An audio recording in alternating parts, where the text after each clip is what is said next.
ಸ್ನೇಹಿತರೆ ನಮಸ್ಕಾರ. ಪಿತ್ರಾಜಿತ್ವಾದ ಆಸ್ತಿ ನಮಗಿದ್ದು.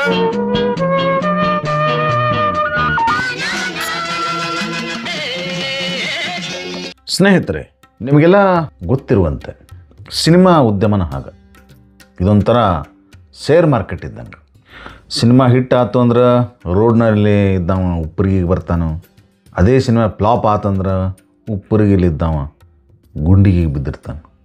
ಆದರೂ ಕೂಡ ಜನ ಶೇರ್ ಮಾರ್ಕೆಟಿಗೆ ಹೆಂಗೆ ಆಸಕ್ತಿ ತೋರಿಸ್ತಾರಲ್ಲ, ಹಂಗನ ಈ ಉದ್ಯಮದಾಗೂ ಕೂಡ ಒಂದೇ ಒಂದು ಗೆಲುವಿಗಾಗಿ ಭಾಳಷ್ಟು ಜನ ದೊಡ್ಡ ದೊಡ್ಡ ಯುದ್ಧನ ಮಾಡಿದ್ದಾರೆ. ಬಟ್ ಅವರೆಲ್ಲ ಸೋತು ಹೋಗಿದ್ದಾರೆ. ಇಲ್ಲಿ ಅದೃಷ್ಟ ಇದ್ದವ ಗೆಲ್ತಾನು, ಇಲ್ಲದವ ಸೋಲ್ತಾನು ಅನ್ನೋದಕ್ಕೆ ಸಿಗುವ ಉದಾಹರಣೆಗಳು ಸಾಕಷ್ಟು, ಅಂದ್ರೆ ಲೆಕ್ಕ ಇಲ್ಲ ಅಂತ. ಅದಕ್ಕೆ ಇದನ್ನೆಲ್ಲ ಈಗ ಹೇಳತ್ತೀರಿ ಅಂಥೇಳಿ ನೀವು ನನ್ನನ್ನು ಕೇಳಿದ್ರೇನು, ಅದಕ್ಕೊಂದು ಕಾರಣ ಅದ.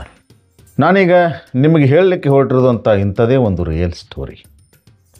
ಕನ್ನಡ ಚಿತ್ರರಂಗದ ಪದ್ಮಭೂಷಣ ಡಾಕ್ಟರ್ ರಾಜ್ಕುಮಾರ್ ಯಾರಿಗೆ ತಾನೇ ಗೊತ್ತಿಲ್ಲ. ಅವರೊಬ್ಬ ಕನ್ನಡದ ಅಸ್ಮಿತೆಯ ದೊಡ್ಡ ಆಸ್ತಿ ಅಂತ. ಅವರು ನಟಿಸಿದಂಥ ಬಂಗಾರದ ಮನುಷ್ಯ ಸಿನಿಮಾದ ನಂತರ ಅತಿ ಹೆಚ್ಚು ಬ್ಲಾಕ್ ಬಸ್ಟರ್ ಆಗಿದ್ದು, ಜನಮಾನಸ ತಲುಪಿದ್ದು ಸಂಪತ್ತಿಗೆ ಸವಾಲು ಅನ್ನುವಂಥ ಸಿನಿಮಾ.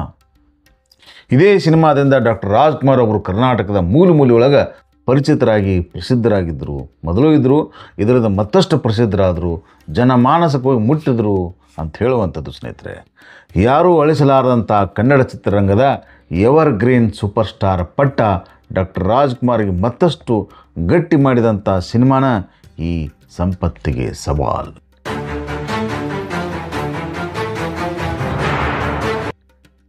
ಇದರ ಜೊತೆಗೆ ನಂದ ಗೋಕುಲ ಅನ್ನುವಂಥ ಸಿನಿಮಾ, ಗಿರಿಕನ್ಯೆ ಅನ್ನುವಂಥದ್ದು, ಒಂದು ಮುತ್ತಿನ ಕತೆ ಸೇರಿದಂತೆ ಹಲವಾರು ದೊಡ್ಡ ದೊಡ್ಡ ಸಿನಿಮಾಗಳನ್ನು ಅದ್ಧೂರಿಯಾಗಿ ಪ್ರೊಡ್ಯೂಸ್ ಮಾಡಿದಂಥ ದೊಡ್ಡ ಹೆಸರಿನ ನಿರ್ಮಾಪಕರೊಬ್ಬರು ಇವತ್ತು ಆರ್ಥಿಕ ಸಂಕಷ್ಟದಿಂದಾಗಿ ಬೀದಿ ಪಾಲಾಗಿ ವೃದ್ಧಾಶ್ರಮದಲ್ಲಿ ಕಾಲ ಕಳೆಯುವಂಥ ದುರಂತ ಪರಿಸ್ಥಿತಿಗೆ ಒಳಗಾಗಿದ್ದಾರೆ ಅನ್ನುವಂಥದ್ದು. ಸ್ನೇಹಿತರೆ, ಸೊ ಆ ನಿರ್ಮಾಪಕರು ಯಾರು, ಅವರ ಹಿನ್ನೆಲೆ ಏನು, ಯಾಕಿದ್ದಾರೆ, ಹೇಗಿದ್ದಾರೆ ಎಂಬುದರ ಕುರಿತಾದ ಸಮಗ್ರ ಇತಿಹಾಸವನ್ನು ನಾವು ನೀವು ಕೂಡಿಕೊಂಡೆ ನೋಡಿಕೊಂಡು ಬರೋಣ. ಬನ್ನಿ ಸ್ನೇಹಿತರೆ. ನಮಸ್ಕಾರ ಸರ್. ನಮಸ್ಕಾರ. ನಮಸ್ಕಾರ. ತಾವು ಕನ್ನಡ ಇಂಡಸ್ಟ್ರಿ ಒಳಗೆ ಭಾಳ ವರ್ಷಗಳಿಂದ, ಸುಮಾರು ಬಹುಶಃ ಒಂದು 60-70 ವರ್ಷ ನೀವು ಸವಿಸಿರ್ಬೋದು ಅಲ್ವಾ? ಹೌದು. ಹಾಂ, ನಿಮ್ಮ ದೀರ್ಘ ಸಿನಿಮಾ ಜರ್ನಿ ಬಗ್ಗೆ ನಮ್ಮ ವೀಕ್ಷಕರ ಜೊತೆ ಹಂಚಿಕೊಳ್ಳಲು ಮುಂದಾಗಿ ಅಂತೇಳಿ ನಮ್ಮ ಕೋರಿಕೆ.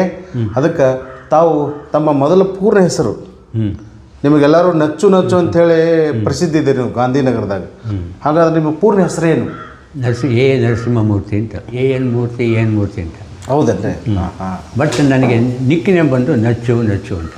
ಆ ಜನಕ್ಕೆ ಎಲ್ರಿಗೂ ನಚ್ಚು ಅಂತ ಅದಕ್ಕೆ ಗೊತ್ತಾಗ್ತಾ ಇದೆ ಹೊತ್ತು ನನ್ನ ಪೂರ್ಣ ಹೆಸರು ಹೇಳಿದ್ರೆ ಸ್ವಲ್ಪ ಸಂದೇಹ ಮಾಡ್ತಾರೆ. ಕರೆಕ್ಟ್. ನಚ್ಚು ಸರ್, ತಮ್ಮದು ಮೂಲ ಯಾವ್ರಿ ಸರ್? ನಾವು ಬ್ಯಾಂಗ್ಳೂರಿನವ್ರೆ. ಹೌದಾ? ಹೌದು, ಬ್ಯಾಂಗ್ಳೂರಿನವ್ರೆ. ನಿಮ್ಮ ತಂದೆಯವರು ಬೆಂಗಳೂರಲ್ಲೇ ಇದ್ರು? ಎಲ್ಲ ಇದ್ದವ್ರು. ನೀವು ಇಲ್ಲೇ ಅವರು? ಹೇಳಿ ಎಲ್ಲ. ಆಮೇಲೆ ನಿಮ್ಮ ಎಜುಕೇಶನ್ ರೀ? ನಂದು BCom BL. ಓ, ಅವಾಗಿನ ಕಾಲದಲ್ಲಿ ಎಷ್ಟನೇ ಇಸ್ವಿ ಇದು? ಅದು 70. ಆಗಿನ ಕಾಲದಲ್ಲಿ ಮಾಡಿದ್ದು. ಆಮೇಲೆ ಅಲ್ಲಿಂದಾನೇ ನಾನು ಇದು ಮಾಡ್ತಾ ಲಾ ಕಾಲೇಜಲ್ಲಿ ಓದ್ತಾ ಇದ್ದವಾಗ. ಲಾಕೋ ಹಚ್ಚಿದ್ರಿ? ಅದೇ ಲಾ ಕಾಲೇಜಲ್ಲಿ ಓದ್ತಾ ಇದ್ದವಾಗ ML ಮಾಡಬೇಕು ಅಂತ ಒಂದು 3-4 ತಿಂಗಳು ಮಾಡಿದೆ. ಆಮೇಲೆ ಅದು ಬಿಟ್ಬಿಟ್ಟೆ. ಆಮೇಲೆ ಇಂಡಸ್ಟ್ರಿಗೆ ಬಂದಾಯಿತು.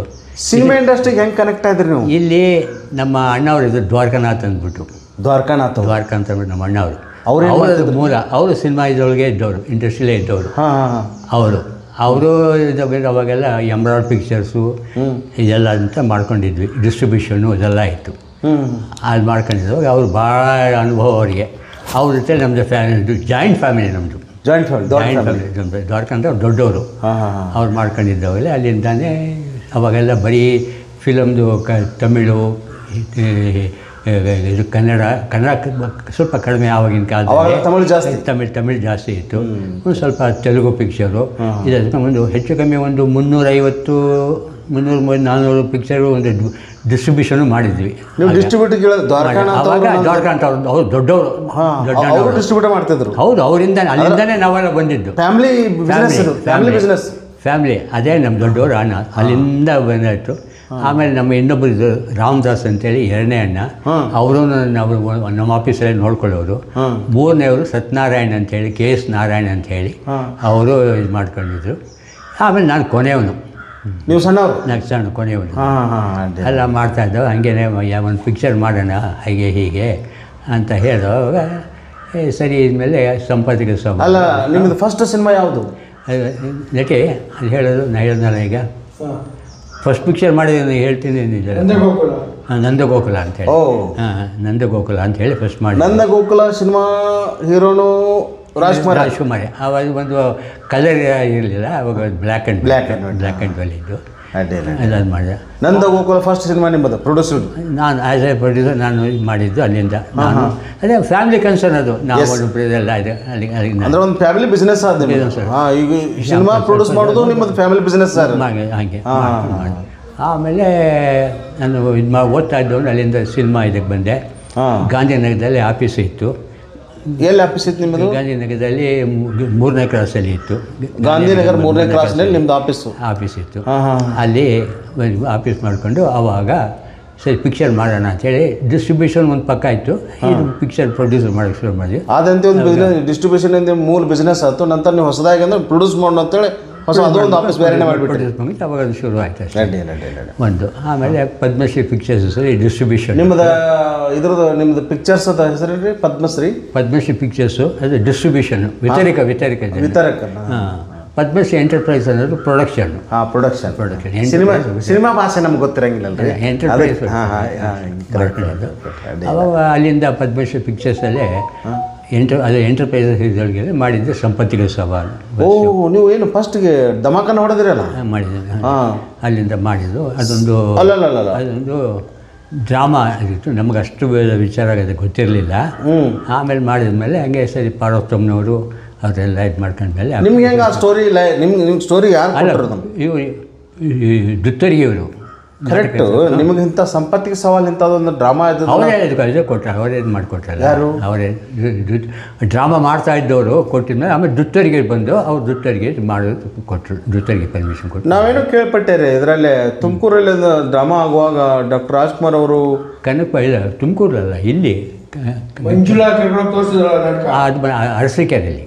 ಅರಸೀಕೆರೆ. ನಿಮ್ಗೆ ಯಾರು ಕರ್ಕೊಂಡೋಗಿ ತೋರಿಸಿದ್ರಿ? ನಾವೇ ಕರ್ಕೊಂಡೋಗಿ ತೋರಿಸಿದ್ದು. ಅವ್ರು ಒಂದ್ಸರಿ ಡ್ರಾಮಾ ನೋಡಬೇಕು ಹಾಗೆ ಮಂಜುಳಾ ಅವರು ಕರ್ಕೊಂಡೋಗಿ ಅವರಿಗೆ ಡ್ರಾಮಾ ತೋರಿಸಿ ಎಲ್ಲ ಮಾಡಿದ್ವಿ. ಅಂದರೆ ನೀವು ಸಿಲೆಕ್ಷನ್ ಅವತ್ತು ಸಂಪತ್ತಿಗೆ ಸವಾಲನ್ನು ಇಂತಿಂಥವ್ರು ಇದಕ್ಕಾಗಬೇಕು ಅನ್ನೋದು ಸಿಲೆಕ್ಷನ್ ಕಮಿಟಿ ಯಾರು ಇರ್ತದೆ ಸಿನಿಮಾಕ್ಕೆ? ಕಮ್ಮಿ ಎಲ್ಲ ನಮ್ಮ ಇದರೊಳಗೆ ಮಾಡ್ಕೊಂಡಿದ್ದಲ್ಲ, ಹೊರಗಡೆ ಇವಾಗೆಲ್ಲ ಇದ್ದಿದ್ದೆಲ್ಲ ಅವರೇ. ಇವರು ಡೈರೆಕ್ಟ್ರು, ನಮ್ಮ ಸಂಪಾದಕ ಡೈರೆಕ್ಟರ್ ಶೇಷಗಿರಾವ್. ಅದು ಡೈರೆಕ್ಟರ್ ಅವರು? ಡೈರೆಕ್ಟರ್. ಪ್ರೊಡ್ಯೂಸರ್ ನೀವು? ನಾವು ಡೈರೆಕ್ಟರ್ ಅವರು. ಅವರು ಫ್ಯಾಮಿಲಿ ಕನ್ಸರು ನಮ್ಮ ಬ್ರದರ್ ಎಲ್ಲ ಒಟ್ಟಿಗೆ ಮಾಡ್ತಾ ಇದ್ದೀವಿ. ನಂದೇ ಏನು ಅಂತ ಏನಿಲ್ಲ. ಅದರಿಂದ ಆವಾಗ ಶೇಷಗಿರಾವು ಅವರೆಲ್ಲ ಮಾಡಿದ್ದು. JK ವೆಂಕಟೇಶ್ ಅವರು ಸಂಗೀತ, ಆಮೇಲೆ ಶಿಟ್ಟಿಬಾಬು ಅವರು ಕ್ಯಾಮರಾ. ಸರಿ, ಆಮೇಲೆ ಮಿಕ್ಕಿದವರೆಲ್ಲ ಮಾಮೂಲು ಆಗಿನ ಕಾಲದಲ್ಲಿ ಯಾರ್ಯಾರು ಮಾಡ್ತಾಯಿದ್ದೋ ಎಲ್ಲ ಅವರು ಮಾಡ್ಕೊಂಡು ಶುರು ಮಾಡಿದ್ರು. ಅಲ್ಲಿಂದ ಭಾಳ ಚೆನ್ನಾಗಾಯಿತು. ಸಿನಿಮಾ ಅವಾಗ ಎಷ್ಟು ಬಜೆಟ್ನಾಗ ಮುಗಿತಿರೋದು? ಆವಾಗ ಭಾಳ ಕಡಿಮೆ, ಹೆಚ್ಚು ಕಮ್ಮಿ ಒಂದು 10 ಆಗಿರ್ಬೋದು. ಆಗಿರ್ಬೋದು ಅಷ್ಟೇ. ಅಷ್ಟಾಗದ ದುಡ್ಡಿನಿದ್ದೆಲ್ಲ ಏನು ಮಾಡ್ತಾ ಇರಲಿಲ್ಲ. ಭಾಳ ಕಡಿಮೆ ಬಡ್ಜೆಟಲ್ಲೇ ಮಾಡಿದ್ದು. ಡಾಕ್ಟರ್ ರಾಜ್ಕುಮಾರ್ ಅವ್ರಿಗೆ ಗೌರವಧನ ಎಷ್ಟು ಹೋಯ್ತು ಅವಾಗ? ಅವೆಲ್ಲ ಸುಮ್ಮನೆ ಫ್ಯಾಮಿಲಿದಲ್ಲಿ ಎಲ್ಲ ನಮ್ಮ ಬ್ರದರ್ ದೊಡ್ಡವರಿದ್ದು ಅವ್ರು ನೋಡ್ಕೊಳ್ಳೋರು. ನಾವು ಅದಕ್ಕೆಲ್ಲ ಇಂಟರ್ಫಿಯರ್ ಆಗ್ತಾ ಇರಲಿಲ್ಲ. ಅವರ ಮಾಡೋದಲ್ಲ ಏನೋ ಮಾಡ್ತಾಯಿದ್ದು ಅಷ್ಟೇ. ಇಷ್ಟು ವರ್ಷ ಅಂತ ನಾವೆಲ್ಲ ಸುಮ್ಮನೆ ಮಾಡ್ತಾಯಿರ್ಬೇಕು. ಪ್ರೊಡಕ್ಷನಲ್ಲಿ ನಾವು ವರ್ಕ್ ಮಾಡ್ತಾ ಇದ್ದೆಲ್ಲ ಎಲ್ಲ ಇಟ್ಟು ದೊಡ್ಡ ಇದನ್ನು ನೋಡ್ಕೊಳ್ತಾರೆ ನಮ್ಮ ದೊಡ್ಡಣ್ಣವ್ರನ್ನೇ. ಯಾರು? ದ್ವಾರಕಾನಾಥ್ ಅವರೇ ಎಲ್ಲ ಕೊಡೋದು ತಗೋದೆಲ್ಲ ಇಲ್ಲ, ಪ್ರತಿಯೊಂದು ಎಲ್ಲ ಅವರೇ ಇದು ಮಾಡೋರು. ನಾವು ಪ್ರೊಡ್ಯೂಸರ್ ನಾವು ಇದ್ರಲ್ಲಿ ಮಾಡ್ತಾಯಿದ್ವಿ. It's totally it's A family concern. ಎಲ್ಲ ನಾವು ಬ್ರದರ್ಸ್ ಹೋಗಿದ್ದು ಎಲ್ಲ ಸೇರಿ ಮಾಡಿದ್ವಿ. ಓಕೆ. ಆ ನಂತರ ಸಿನಿಮಾ ಫಸ್ಟ್ ರೆಡಿ ಆಯ್ತಲ್ಲ, ಸಂಪತ್ತಿಗೆ ಸವಾಲು ರೆಡಿ ಆಯ್ತು. ಅದು ಎಲ್ಲಿ ಫಸ್ಟ್ ಇದು ಮಾಡಿದ್ರಿ? ಅದನ್ನು ಫಸ್ಟ್ ತೋರಿಸ್ತೀರಲ್ಲ ಸರ್? ರಿಲೀಸ್ ಮಾಡಿದ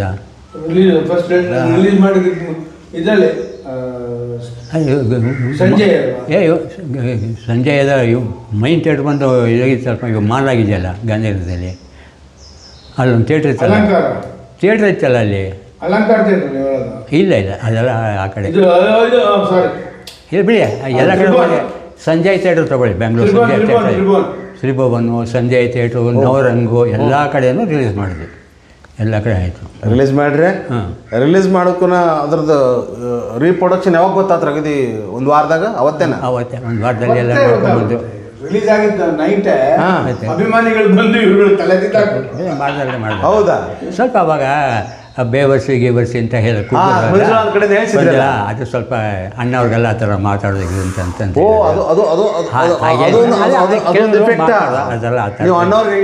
ಅದೆಲ್ಲ ಏನಿಲ್ಲ, ಅವರು ಅದೆಲ್ಲ ಸುಮ್ಮನೆ ಏನಿಲ್ಲ, ಅದು ಸುಮ್ಮನೆ ಯಾರೋ ಒಂದಿಷ್ಟು ಮಾತಾಡೋದು.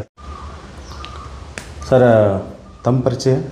ನಮಸ್ತೆ, ನಾನು ಗುಬ್ಬಿ ನಟರಾಜ್ ಅಂತ, ಗುಬ್ಬಿ ವೀರಣ್ಣವ್ರ ಮೊಮ್ಮಗ. ಕಾಡು ಚಿತ್ರದಲ್ಲಿ ನನಗೆ ಅತ್ಯುತ್ತಮ ಬಾಲನಟ ಅಂತ ರಾಷ್ಟ್ರ ಪ್ರಶಸ್ತಿ ಬಂದಿದೆ ಹಾಗೂ ರಾಜ್ಯ ಪ್ರಶಸ್ತಿ ಬಂದಿದೆ. ನನ್ನ ಒಂದು ಅದೃಷ್ಟ ಏನು ಅಂದರೆ ಮೊಟ್ಟ ಮೊದಲ ಬಾರಿಗೆ ರಾಷ್ಟ್ರ ಪ್ರಶಸ್ತಿ ಬಾಲನಟ ನನ್ನ ರಾಜ್ಯಕ್ಕೆ ನಂದೇ ಫಸ್ಟ್. ಕರ್ನಾಟಕ ರಾಜ್ಯಕ್ಕೆ ನಿಮ್ಮದೇ ಫಸ್ಟ್? ಹೌದು. ಸೊ ಆದರೆ ನನ್ನ ಅದೃಷ್ಟ ಅದು ನನ್ನ ರೆಕಾರ್ಡಲ್ಲಿ ಇದೆ. ಮತ್ತು ಇವರ ಸಿನಿಮಾದಲ್ಲಿ ಒಂದು ಸಣ್ಣ ಪಾತ್ರ ಕೂಡ ಮಾಡಿದೆ, ಸಂಪತ್ತಿಗೆ ಸವಾಲಲ್ಲಿ. ಹೌದಾ? ಹೌದು. ಒಂದು ಸಾಂಗ್ ಬರುತ್ತೆ, ಅಂತಿಂತ ಹೆಣ್ಣು ನಾನಲ್ಲ ಅಂತ ಮಂಜುಳದು, ಅದ್ರಲ್ಲಿ ಬುಗುರಿಯ ತರಹ ಅಂತ ಬಂದ್ರೆ ನಾನು ಮಾಡಿದ್ದೆ. ಅದು ಆಕ್ಚುಲಿ ನಾನು ರಾಜ್ಕುಮಾರ್ ಚಿಕ್ಕವರಿರೋ ಪಾತ್ರ ಮಾಡಬೇಕಿತ್ತು. ಕಾರಣಾಂತರಗಳಿಂದ ಅವರೊಬ್ರು ಕಂಪ್ನಿ ಮಾಲೀಕರ ಮಗನ್ನ ಕೇಳಿ ಆ ಪಾತ್ರ ಮಾಡಿಸಿದ್ರು. ನಾನು ಈ ಪಾತ್ರ ಮಾಡಿದೆ. ಸರ್, ಈಗ ಸಂಪತ್ತಿಗೆ ಸವಾಲು ನೀವು ಶುರು ಮಾಡಬೇಕು ಅಂತ ಬಂತಲ್ಲ, ನಿಮಗೆ ಇದ್ರ ಪ್ರೇರಣೆ ಕೊಟ್ಟಿದ್ದು ಯಾರು? ದುತ್ತರಿಗೆ ಅವರೇನಾ ಅಥವಾ ಬೇರೆ ಯಾರ ಬಂದು? ಇಲ್ಲ ಪಾರ್ವತಮ್ಮನವರೇನೆ, ಅವರೇನೆ ಕೊಟ್ಟಿದ್ದು ನಾವು ಮಾಡಿದ್ದೆ. ದುತ್ತರಿಗೆ ಹೋಗಿ ನಮ್ಗೆ ಪರಿಚಯ ಇರಲಿಲ್ಲ, ಇದೆಲ್ಲ ಪಾರ್ವತಮ್ಮನವರೇ ಮಾಡಿದ್ದು, ಬೇರೆ ಯಾರು ಇಲ್ಲ, ಅವರೇ ಮಾಡಿದ್ದು. ಅಲ್ಲ, ನಿಮ್ಗೆ ರಾಜ್ಕುಮಾರ್ ಅವ್ರ ಡೇಟ್ ಸಿಕ್ತು, ಅವರೇ ಮಾಡಿ. ಏನು ಅಂದರೆ ರಾಜ್ಕುಮಾರ್ ಡೇಟ್ ಸಿಗೋದೇ ಕಷ್ಟ ಆಯಿತು ಆ ಕಾಲದಲ್ಲಿ. ಅವಾಗ ಇವರು ಕೇಳಿದಾಗ ಇದು ಬಾಂಡ್ ಫಿಲ್ಮ್ ಮಾಡಬೇಕು ಅಂತ ಬಂದಾಗ, ಇಲ್ಲ ಫಸ್ಟ್ ಇದನ್ನು ಮಾಡ್ತೀವಿ ಅಂತ. ಅಲ್ಲ ಬಾಂಡ್ ಆದ್ಮೇಲೆ ಹೇಳಿದ್ಬೇಡ, ಅವ್ರು ಹೋಗ್ಬಿಡಿದ್ರೆ ಬರೀ ಇದೇ ಸಿಂಪಲ್ ಯೋಚನೆ ಮಾಡಿ ಪಾರ್ವತಮ್ಮದಿಂದ ಶುರು ಆಯಿತು ಅಂತ ಹಂಗೆ ಹೇಳ್ಬೇಡ. ಅಷ್ಟೇ ಇವರು ಬಾಂಡ್ ಪಿಕ್ಚರ್ ಬೇರೆ ಬೇಡ. ಈಗ ರಾಜ್ಕುಮಾರ್ ಅವ್ರದ್ದು ಡೇಟ್ ಸಿಕ್ತು ನಿಮಗೆ, ಪಿಕ್ಚರ್ ಮಾಡಬೇಕು ಅಂತ ಬಂದಾಗ ಪಾರ್ವತಮ್ಮ ಅವ್ರು ಹೇಳಿದ್ರು, ಈ ಒಂದು ನಾಟಕ ಭಾಳ ಫೇಮಸ್ ಇದೆ, ಸಂಪತ್ತಿಗೆ ಸವಾಲು, ಅದನ್ನು ಒಂದ್ಸತಿ ಮಾಡಿ ಅದನ್ನು ನೋಡಿ ಮಾಡೋಣ ಅಂತ. ಸೊ ಮಂಜುಳಾನ ಯಾರು ನಿಮಗೆ ಪರಿಚಯ ಮಾಡಿಸಿದ್ರು? ಪಾರ್ವತಮ್ಮ ಅವರೇ ಎಲ್ಲ ಅವರಿಂದ ಎಲ್ಲ ಮಾಡಿ ಪ್ರತಿಯೊಂದು ಎಲ್ಲ ಅವರೇ ಮಾಡಿದ್ದಾರೆ. ಆ ನಂತರ ಅವ್ರನ್ನ ಪಿಕ್ಚರ್ ಕರ್ಕೊಂಡೋಗಿ ನಾಟಕ ಕರ್ಕೊಂಡೋಗಿ ತೋರಿಸಿ ಆಮೇಲೆ ನೀವು ಚಿತ್ರ ಶುರು ಮಾಡಿದ್ರಿ. ಹೌದು. ಫಸ್ಟು ನೀವು ಎಲ್ಲಿ ಶೂಟಿಂಗ್ ಮಾಡಿದ್ದು? ಫಸ್ಟು ಬಂದು ಇದು ಅಳುವುದು ನಗುವುದು ಅಳುವುದು ನೀವೇ ಹೇಳಿ. ಹೇಳಿ. ಅದು ಸಡನ್ನಾಗಿ ಹೇಳಿ ನಂಗೆ ಮರ್ತೋಗಿದೆ. ಇರಲಿ, ಅದೇನು ಮಾಡೋಕ್ಕಾಗಲ್ಲ. ನಗುವುದು ಅಳುವುದು ನೀವೇ ಹೇಳಿ ಆ ಸಾಂಗ್ ಒಂದು ಇಲ್ಲೇ ಮಾಡಿದ್ದಲ್ಲಿ. ಮೈನ್ ಪಿಕ್ಚರ್ ಶುರು ಆಗಿದ್ದು ಎಲ್ಲ ಮಡ್ರಾಸ್ ಚೆನ್ನೈನಲ್ಲಿ, ಈಗಿನ ಚೆನ್ನೈಯಲ್ಲಿ ಶುರುವಾಯಿತು. ಶುರುವಾಗಿದ್ದು ಅಲ್ಲೇ ಇಂಡೋರ್ ಎಲ್ಲ ಅಲ್ಲೇ ಆಗಿದ್ದು, ಚೆನ್ನೈನಲ್ಲಿ ಆಯಿತು. ಇಲ್ಲಿ ಏನು ಅಂದರೆ ಮಂಜುಳಾ ತಗೊಂಡಾಗ ಕೂಡ ಕೆಲವರು ಮಂಜುಳಾ ಬೇಡ ಅಂತಂದು ಹೇಳಿದ್ರು. ಆದರೂ ಇವರು ರಾಜ್ಕುಮಾರ್ ಅವರೆಲ್ಲ ಫಟ್ಟಾಗಿ ನಿಂತು ಇಲ್ಲ ಅವ್ರ ಕೈಲೇ ಮಾಡಿಸ್ಬೇಕು ಅಂತ ಹೇಳಿ ಮಾಡಿಸಿದಾಗ ಆಕೆನೂ ಕೂಡ ಅದ್ಭುತವಾದ ನಟನೆ ಮಾಡಿದ್ರು ಆ ಪಿಕ್ಚರಲ್ಲಿ. ಹೇಳಿ, ಮುಂದೆ ಹೇಳಿ ಮಾಡಿದ್ದಾರೆ. ಆಮೇಲೆ ಅದೇ ಒಂದು ಹಾಗೂ ಹೀಗೂ ಪಿಕ್ಚರ್ ಎಲ್ಲ ರೆಡಿ ಆಯಿತು. ರಿಲೀಸ್ ಮಾಡಬೇಕು ಅಂತ ಹೋದಾಗ ಇವರು ಆಗ ತ್ರಿಭುವನ್ ಅಂತ ಒಂದು ಸಿನಿಮಾ ಥಿಯೇಟರ್ ರೆಡಿಯಾಗಿತ್ತು. ಮೊದಲನೇ ಸಿನಿಮಾನೇ ಸಂಪತ್ತಿಗೆ ಸವಾಲು. ಫಸ್ಟ್ ಸಿನಿಮಾ ಒಂದು ಎರಡನೇದ ಮೂರನೇದು ಇರಬೇಕು. ಅದಕ್ಕೆ ಮುಂಚೆ ಬೇರೆ ಬೇರೆ ಸಿನಿಮಾ ಹಾಕಿದ್ರು. ಫಸ್ಟ್ ಪಿಕ್ಚರ್ ಕನ್ನಡ ಇದೆ ಅವ್ರಿಗೆ. ಆವಾಗ ಅಭಿಮಾನಿಗಳೆಲ್ಲ ಬಂದು ಆ ಥಿಯೇಟ್ರಲ್ಲಿ ರಿಲೀಸ್ ಮಾಡಬೇಡಿ ಅಂದರು. ಯಾಕೆ ಅಂದರೆ ಆ ಫ್ರೇಮಿಂಗಿಂದು ಸ್ವಲ್ಪ ಪ್ರಾಬ್ಲಮ್ ಇತ್ತು. ಇವರು ಹೋಗಿ ತಿರ್ಗಾ ಕೂತ್ಕೊಂಡು ನೋಡಿ ಇವನು ಆಪ್ರೇಟರ್ ಕೂರಿಸಿ ಎಲ್ಲ ರೆಡಿ ಮಾಡಿ ಪಕ್ಕಾ ಮಾಡಿ ಆಮೇಲೆ ರಿಲೀಸ್ ಮಾಡಿದ್ದು ಆ ಪಿಕ್ಚರ್ನ. ಸಣ್ಣದಾಗಿ ಕಾಣೋದು ಅದನ್ನೆಲ್ಲ ರೆಡಿ ಮಾಡಿಸಿದ್ರು ಕೂತ್ಕೊಂಡು. ಆಮೇಲೆ 4-5 ಥಿಯೇಟ್ರಲ್ಲಿ ಅಲ್ಲೇ ಮಾಡಿ ಬೆಂಗಳೂರು ಮೈನ್ ಥಿಯೇಟರ್ ಬಂದು ಸಂಜಯ, ನವರಂಗು, ಬೇಕಾದಷ್ಟು main theatre Tribhuvan, main theatre Tribhuvan ಅಷ್ಟೇ. ಅದು ಅತ್ಯುತ್ತಮವಾದ ಯಶಸ್ವಿ ಆಯಿತು ಸಿನಿಮಾ. ನಂತರ 100 ದಿವಸನೇ ಓಡ್ತಾಳೆ, 100 days. ಹೌದೌದು. ಎಲ್ಲ ಕಡೆ ಒಂದು 7-8 ಕಡೆ 100 days, ಒಂದು 10-12 ಕಡೆ 50 ದಿವಸ, ಇದು ಸಿಲ್ವರ್ ಜೂಬ್ಲಿ ಎಲ್ಲ ಥರನೂ ಹೌದೌದು ನಿಜ. ಹಾಗೆ ಎಲ್ಲ ಕಡೆ ಆಮೇಲೆ ಆ ಕಡೆ ಎಲ್ಲ ನಿಮಗೆ ಉತ್ತರ ಕರ್ನಾಟಕದಲ್ಲಿ ಅದೆಲ್ಲ ನಿಮಗೆ ಬಿಡಿ ಯಾವ ಥಿಯೇಟ್ರ್ ಬೇಡಿ ಆಯ್ತು ಗಾಡಿ ಕಟ್ಕೊಂಡು ಹೋಗೋದು ಸಿನಿಮಾ ನೋಡೋದು. ಆ ಥರ ಮಾಡ್ಕೊಂಡು ಸೂಪರ್ ಡೂಪರ್ ಹಿಟ್ ಆಗಿಬಿಟ್ಟು. ಹಾಂ ದುತ್ತರಿಗೆ ಇವ್ರ ಕಥೆನ ಮಾಡ್ಕೊಂಡು ಸ್ವಲ್ಪ ಸಂಬಂಧಗಳು ಹೇಳಿರೋದು. ದುತ್ತರಿಗೆ ಇರೋರು ಅವರು ಡ್ರಾಮಾದಲ್ಲಿದ್ದಾಗ ರಂಗಣ್ಣ ಅಂತ ಒಬ್ಬರಿದ್ರು, ಈ ಯಾವುದು ಕರ್ನಾಟಕ ರಂಗಣ್ಣ ಅಂತ ಅವ್ರ ಕಡೆಯಿಂದ ಪರಿಚಯ ಆಗಿ ಅವರು ಒಂದ್ಸಲ ಅವ್ರ ಜೊತೆಲಿ ಬಂದು ನಮ್ಮ ಆಫೀಸಲ್ಲಿ ಕೂತ್ಕೊಂಡು ಭಾಳ ಸಂತೋಷ ಮಾಡ್ತಾಯಿದ್ದಾರೆ ಅಂತಂದು ಹೇಳಿ ಅವರು ಭಾಳ ಉತ್ಸಾಹ ಕೊಟ್ಟರು. ಆಮೇಲೆ ಅದಕ್ಕೆ ಮುಂಚೆ ಬನ್ನಿ ನಮ್ಮ ಸ್ವಾಮಿಗಳನ್ನ ಮೀಟ್ ಮಾಡಿ ಅಂತ ನನಗೆ ಹೇಳಿದರು. ಆವಾಗ ನಾನು ಹೋಗಿ ಶುರು ದಿವಸನೇ ಹೋಗಿ ಶೂಟಿಂಗ್ ಬಂದು ಮಡ್ರಾಸಲ್ಲಿತ್ತು. ಬಟ್ ನಾನು ಹೋಗಿದ್ದು ಇಲ್ಲಿ ಸ್ವಾಮಿಗಳು ನೋಡೋಕ್ಕೆ ಅವತ್ತಿನ ದಿವಸನೇ ಹೋಗಿದ್ದೆ. ಹಾಂ ಆಮೇಲೆ ಬಂದು ದುತ್ತರಿಗೆ ಬುಕ್ ಅವರೇ ಕರ್ಕೊಂಡೋಗಿದ್ದು. ದುತ್ತರಿಗೆ ಕರ್ಕೊಂಡೋಗಿ ಇವರು ನಿರ್ಮಾಪಕರು ಹಾಗೆ ಹೀಗೆ ಅಂತೆಲ್ಲ ಹೇಳಿ ಇಂಟ್ರೊಡ್ಯೂಸ್ ಮಾಡಿ ಪಾಪ ಮಲಗಿದ್ರೆ ಕೂತ್ಕೊಂಡ್ಬಿಟ್ಟು ಗೊತ್ಕೊಂಡೋ ಇಲ್ಲಿ ಬಂದಿದ್ದಾರೆ ರಾಜ್ಕುಮಾರ್ ಬಂದಿದ್ದಾರೆ, ಇಲ್ಲಿ ರಾಜ್ಕುಮಾರ್ ಇದ್ದಾನೆ ಕಣೋ ಅಂತ ಜ್ಞಾನಿಗಳು ಮಹಾಜ್ಞಾನಿಗಳು ಕೇಳಬೇಕಾದ್ರು ಎಲ್ಲ ಇದರೆಲ್ಲ ಆಯಿತು. ಮತ್ತು ಅಡ್ಕೊಂಡು ಮೇಲೆ ಎಲ್ಲ ಮಾಡಿಕೊಂಡು ಸರಿ ಆಮೇಲೆ ಹೋಗುವಾಗ ನನಗೆ ಅವರೇ ಕೂಡಿಸಿ ಎಲ್ಲ ಮಾಡಿ ಸ್ವಾಮಿಗಳನ್ನೇ ಆಶೀರ್ವಾದ ಮಾಡಿ ಅವಾಗ ಏನಾದ್ರು ಕೇಳಂಗಿದೆ ಕೇಳಿ ಅಂತಂದರು ದುತ್ತರಿಗೆ ಇವರು ಸ್ವಾಮಿಗಳನ್ನ. ಕೇಳೋಕ್ಕೆ ಇದನ್ನು ಪಿಕ್ಚರು ಹೊಸ ಹಾಕಿದಾರಂತೆ, ಏನಂತೆ ಹೇಗೆ ಹೋಗುತ್ತೆ ಇನ್ನೊಂದು ಸ್ವಲ್ಪ ಕೇಳ್ತಾರೆ ಅಂತ. ಅಯ್ಯೋ ಬಿಡೋ ಅವಳಿಗೇನು ಅವಳು ಗಗನ ಮೇಲು ಹೊಟ್ಟೋಗ್ತಾಳೆ, ಅವಳು ಸಿಗೋದಿಲ್ಲ ಕನ್ನಡದಲ್ಲಿ ಎಲ್ಲ ಭಾಷೆಗಳು ಮಾಡ್ತಾಳೆ, ಅವಳು ತುಂಬ ಚೆನ್ನಾಗಿ ಮಾಡ್ತಾಳೆ, ಅವಳು ಭವಿಷ್ಯ ಬಿಡು ಇವ್ರ ಕೈ ಸಿಗೋದಿಲ್ಲ, ಅವಳು ಆ ಮಟ್ಟಕ್ಕೆ ಹೋಗ್ತಾಳೆ ಅವಳು ಹಾಗೆ ಅಂತಂದರು. ಮಂಜುಳ ಬಗ್ಗೆನ ಹೇಗೆ ಕೇಳಿದವು ಇಲ್ಲ ಯಾರು ನಾವು ಅಷ್ಟೇ ಕೇಳಿದ್ದಕ್ಕೆ. ಆಮೇಲೆ ಇದು ಎಷ್ಟು ಭಾಷೆಯಲ್ಲಿ ಆಗ್ಬೋದು ಅಂತ 4 ಭಾಷೆಯಲ್ಲಿ ಆಗುತ್ತೆ ಅಂತ ಹೇಳೋ ಅಂತಂತಂದು ಆಗತ್ತೆ ಅಂತ ಹೋಗೋನು ಕಂಡೆಗಳೆಲ್ಲಗಳು 100 ದಿವಸ ಆಗಿತ್ತು ಹೋಗೋದು ಕಣೋ, ಏನು ಭಯಪಡಬೇಡ ಅಂತ ಹೇಳ್ಕೊಳೋ, ತುಂಬ ಚೆನ್ನಾಗಿ ಹೋಗುತ್ತೆ ಕಣೋ ಹಾಗೆ ಹೇಗೆ ಅಂತ ಸ್ವಾಮಿಗಳು ಒಂದೊಂದು ಮಾಡಿದ್ರು. ಎಲ್ಲ ಮಾಡಿಬಂದು ಆಮೇಲೆ ಅವನು ಏನಿದ್ರು 4 ಗಂಟೆ ಮೇಲೆ ಮಾಡು ಶುರು, ಈಗ ಮಾಡಬೇಡ ಹಾಗೆ ಅಂತ ಹೇಳಿದ್ರು. ಸರಿ ಆಯಿತು ಅಂತಂದು ಅದೇ ಥರ ಅಲ್ಲಿನೂ ಮಾಡ್ಕೊಂಡಿದ್ರು ಮಧ್ಯಾಹ್ನ ಶುರು ಮಾಡಬೇಕು ಅಂತ. ಆಗಲಿಲ್ಲ, ಶೂಟಿಂಗ್ ಆಗಲಿಲ್ಲ. ಅಲ್ಲಿ ಶುರು ಆಗಿದ್ದೆ 4 ಗಂಟೆ ಮೇಲೆ. ಈಗ ನಮಗೆ ಸ್ವಾಮಿಗಳು ಹೇಳೋಕ್ಕೂ ಅಲ್ಲಿ ನಾನಾ ಕಾರಣದಿಂದ ಸೆಟ್ ಗಿಟ್ ರೆಡಿ ಆಗಿಲ್ಲ ಅಂತೇಳಿ ಅವ್ರು ಶುರು ಮಾಡಿದ್ದನು ಎಲ್ಲ ಕೊಯಿಸೆಡಾಗಿ ಅದು ಆಗಿದ್ದಂಗೆ ಈಗ ಪ್ರತಿಯೊಂದು ಸ್ವಾಮಿಗಳು ಹೇಳ್ದಂಗೆ ನಡೆದಿದೆ ಎಲ್ಲ.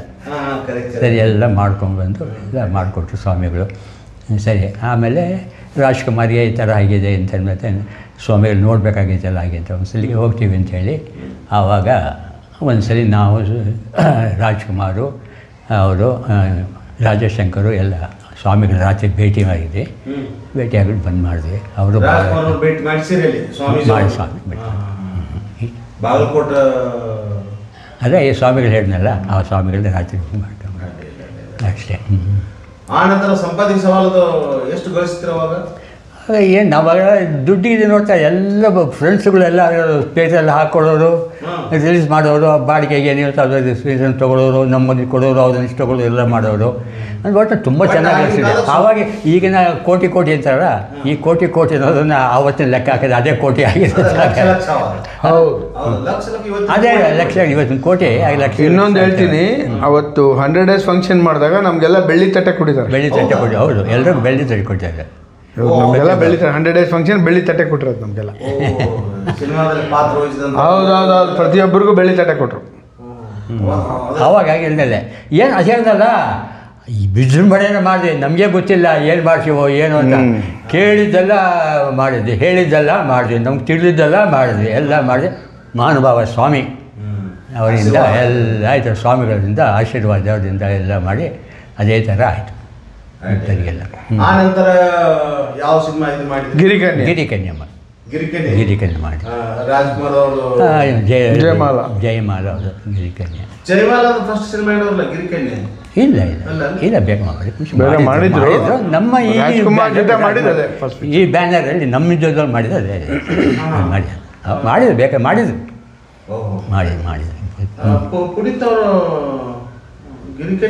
ಇಲ್ಲ ಪುನೀತ್ ಮಾಡಿಲ್ಲ. ಗಿರಿಕನ್ಯೆ ರಾಜ್ಕುಮಾರ್ ಜೊತೆ ಮಾಡಿದ್ವಿ ಎಮ್ಮ ಫಸ್ಟ್ ಪಿಕ್ಚರ್ ಅದು. ಆಮೇಲೆ ಇವರು ಸುಮಾರು ಸಿನಿಮಾಗಳನ್ನ ಶಂಕರ್ನಾಗ್ ಇಟ್ಕೊಂಡು ಮಾಡಿದ್ದಾರೆ. ಆಮೇಲೆ ಶಂಕರ್ನಾಗ್ ಜೊತೆ ತಮ್ಮ ಒಂದು ನಾಟಕ ಹೇಳಿ. ಶಂಕರ್ನಾಗ್ ಜೊತೆ ಯಾವಾಗ ಮಾಡಿದ್ರಿ? ಶ್ಯಾಮ ಅದೇ ಗೀತಾ ಮಾಡಿದ್ರಿ? ಮಾಡಿದ್ವಿ. ಜನ್ಮ ಜನ್ಮದ ಅನುಬಂಧ ಅಂತೇಳಿ ನಾವು ಅನಂತನಾಗು, ಶಂಕರ್ನಾಗು, ಆಮೇಲೆ ನಮ್ಮ ಫ್ಯಾಮಿಲಿ, ನಮ್ಮ ಅಣ್ಣ ಇವರು ಎಲ್ಲ ಸೇರಿ ಅದನ್ನು ಮಾಡಿದ್ವಿ. ಗೀತಾ ಜನ್ಮ ಜನ್ಮದ ಎಲ್ಲ ಮಾಡಿದ್ವಿ. ನಮ್ಮೇಲು ಅನಂತನಾಗು ಶಂಕರ್ಗ ನಿಮ್ಮ ಜೋಡಿ ಇತಿಹಾಸ ಇರ್ತದೆ ಸರ್. ಅದು ಜನಕ್ಕೆ ಗೊತ್ತಾಗ್ಲಿ ಅಂತ ಅವ್ರು ಹೇಳೋದು. ನೀವು ಕಾಂಟ್ರವರ್ಸಿ ಅಂತ ತಲೆ ಕೆಡಿಸ್ಕೋಬೇಡಿ, ಯಾರು ಇಲ್ಲ ಈಗ ಹೋಗ್ಬಿಟ್ಟವ್ರು ಎಲ್ಲರೂ. ಮಾತಾಡೋದೇನು ಧೈರ್ಯವಾಗಿ ಮಾತಾಡಿ. ಒಂದು ಅವಾಗ ಜನ ಮಾತಿನ ಮೇಲೆ ನಿಲ್ಲೋರು. ಹೆಂಗಂದ್ರೆ ಏನಾದರೂ ಒಂದು ಮಾತು, ನಾವು ಬರೀ ಫೋನ್ ಮಾಡ್ತಿದ್ವಿ ಅವಾಗ, ಬರೀ ದೂರವಾಣಿ ಇದ್ದಿದ್ದು. ಒಂದು ಯಾವುದೋ ಥಿಯೇಟ್ರಿಂದ ಫೋನ್ ಮಾಡೋರು, ಸರ್ ನಿಮ್ಮ ಪಿಕ್ಚರ್ ಕಳಿಸ್ಕೊಡಿ, ಆಯಿತು ಮಿಸ್ಟೇಟ್ ಫಿಕ್ಸ್, ಪೋಸ್ಟ್ರು ಪ್ರಿಂಟ್ ಹಾಕಿ ಕಳಿಸ್ಬಿಡ್ತಿದ್ವಿ. ಅವ್ರು 3 ದಿವಸ 4 ದಿವಸ ಬಿಟ್ಟು ಬಂದು ನಮ್ಗೆ ದುಡ್ಡು ಕೊಡೋರು. ಆ ಥರ ಒಂದು ವಿಶ್ವಾಸದಲ್ಲಿ ಹೌದು, ತುಂಬ ಚೆನ್ನಾಗಿತ್ತು. ಅದ್ಭುತವಾದಂಥ ಒಂದು ಬಾಂಡಿಂಗ್ ಇತ್ತು. ಅದೇ ಥರ ನಡ್ಕೊಳ್ಳೋರು, ಅವರು ಅದೇ ಥರ ನಡ್ಕೊಳ್ಳೋರು, ನಾವು ಅದೇ ಥರ ಇರ್ತಿದ್ವಿ. ಆಮೇಲೆ ಒಂದು ಏನಾದ್ರು ಪ್ರಾಬ್ಲಮ್ ಇದೆ ಅವ್ರುಗಳು ದುಡ್ಡು ತಂದು ಕೊಡೋರು. ಪಿಕ್ಚರ್ ಮಾಡೋವಾಗ ದುಡ್ಡು ತಂದು ಕೊಡೋರು. ಮಾಡಿರಿ ತೊಗೊಳ್ರಿ ಮಾಡಿರಿ, ನಮ್ಗೆ ಅದು ಯಾವ 3 ತಿಂಗಳು ಆಯಿತು ಕಾಯ್ತೀವಿ, 4 ತಿಂಗಳು ಕಾಯ್ತೀವಿ ರೀ. ಪಿಕ್ಚರ್ ಮುಗಿದು ರಿಲೀಸ್ ಆದಾಗ ಅವ್ರ ದುಡ್ಡು ರಿಕವರಿ ಮಾಡ್ಕೊಳ್ಳೋರು. ಈ ಥರ ಹೌದು, ತುಂಬ ಇತ್ತು, ಭಾಳ ಇತ್ತು. ತುಂಬ ಇದೆ. ಆವಾಗಿನ ಇದೇ ಬೇರೆ, ಈಗಿನ ಇದಕ್ಕೂ ಬೇರೆ. ಇವಾಗಂತೂ ಮಾತು ಮೇಲೆ ಯಾರು ನಿಲ್ತಾರೂ ಇಲ್ಲ. ಅದೊಂಥರ ಒಂದು ವಿಚಿತ್ರವಾದಂಥ ಒಂದು ಜಗತ್ತಿನಲ್ಲಿ ನಾವು ಇದೀವ ಅನಿಸುತ್ತೆ ನಮಗೆ ಅದೆಲ್ಲ ನೋಡಿದವ್ರಿಗೆ. ಆಮೇಲೆ ಗಿರಿಕನ್ಯೆ ಮಾಡಿದ್ವಿ. ಅದಾದಮೇಲೆ ಒಂದು ಮುತ್ತಿನ ಕತೆ. ಗಿರಿಕನ್ಯೆ ಮಾಡುವಾಗ ಏನಾದರೂ ಇನ್ಸಿಡೆಂಟ್ಗಳು? ರಜನಿಕಾಂತ್ ಬಂದು ಆ್ಯಕ್ಟ್ ಮಾಡಿದೆ ಹೋದರು. ಬಂದಿತ್ತು ಅವಾಗ ಒಂದಿದ್ದು ಏನು ಅವಾಗ ಡೈರೆಕ್ಟ್ ಮಾಡಿದ್ರು ನಮ್ಮ ದೊರೆ ಭಗವಾನ್ ಅವ್ರು ಮಾಡಿದರು, ಶುರು ಮಾಡಿದ್ರು. ಆಮೇಲೆ ನಾವು ಅದನ್ನು ಮಾಡಿದ್ಮೇಲೆ ಮಾಡಿದ್ದು ಎಲ್ಲ ಮಾಡಿದ್ದು. ಅದಾದಮೇಲೆ ಒಂದು ಮುಚ್ಚಿನ ಕತೆ, ಒಂದು ಮುಚ್ಚಿ, ಅದು ಶಂಕರ್ನಾಗು ಡೈರೆಕ್ಷನ್ನು. ಶಂಕರ್ನಾಗು ಅದಕ್ಕೆ ಅದು ಅವಾಗ ಮಾಡೋ ಟೈಮ್ಗಳಲ್ಲೇ ನಾವು ಶಂಕರ್ನಾಗು, ಅನಂತನಾಗು, ನಮ್ಮ ನಾರಾಯಣ ಅಂತ ನಮ್ಮ ಅಣ್ಣ ಅವರು ಎಲ್ಲ ಸೇರಿ ಮಾಡಿದ್ವಿ ಪಿಕ್ಚರ್ ಮಾಡಿ. ಪ್ರೊಡಕ್ಷನ್ ಯಾವ್ದಾದ್ರು ಮಾಡಿದ್ರಿ ಅಂತ ಅದೇ ಇದು ಮಾಡಿದ್ವಲ್ಲ, ಒಂದು ಮುತ್ತಿನ ಕತೆ ಆದ್ಮೇಲೆ ಹಾಂ ಅದೇ ಎಂಡ್ ಆತ ನಿಮ್ದು? ಅದೇ ಲಾಸ್ಟ್ ಒಂದು ಮುತ್ತಿನ ಕತೆ, ಅದೇ ಲಾಸ್ಟ್. ಹೌದು, ಆ ಪೀರಿಯಡಲ್ಲೇ ಹೇಳಿದ್ನಲ್ಲ ಗೀತಾ ಜನ್ಮ ಮಾಡಿದ್ದು. ಇದು ನಮ್ಮ ಈ ಕನ್ಸರ್ವಲ್ಲಿ ಮಾಡಿದ್ದು ಒಂದು ಮುತ್ತಿನ ಕತೆ ಕೊನೆ. ಅದು ನಾಗ ಯೂಟ್ಯೂಬಲ್ಲಿ ಮಾಡಿದ್ದು ಗೀತಾ ಜನ್ಮದ ಬ್ಯಾನರ್ ಬಂದು ಶಂಕರ್ನಾಗ್ದು. ಶಂಕರ್ನಾಗ್ ಡೈರೆಕ್ಷನ್ನು, ಡಿಸ್ಟ್ರಿಬ್ಯೂಷನ್ ಇವ್ರದ್ದು. ಶಂಕರ್ನಾಗ್ ಡೈರೆಕ್ಷನ್ನು, ಶಂಕರ್ನಾಗ್ ಅದು ಪ್ರೊಡಕ್ಷನ್ ಮಾಡಿದ್ದು.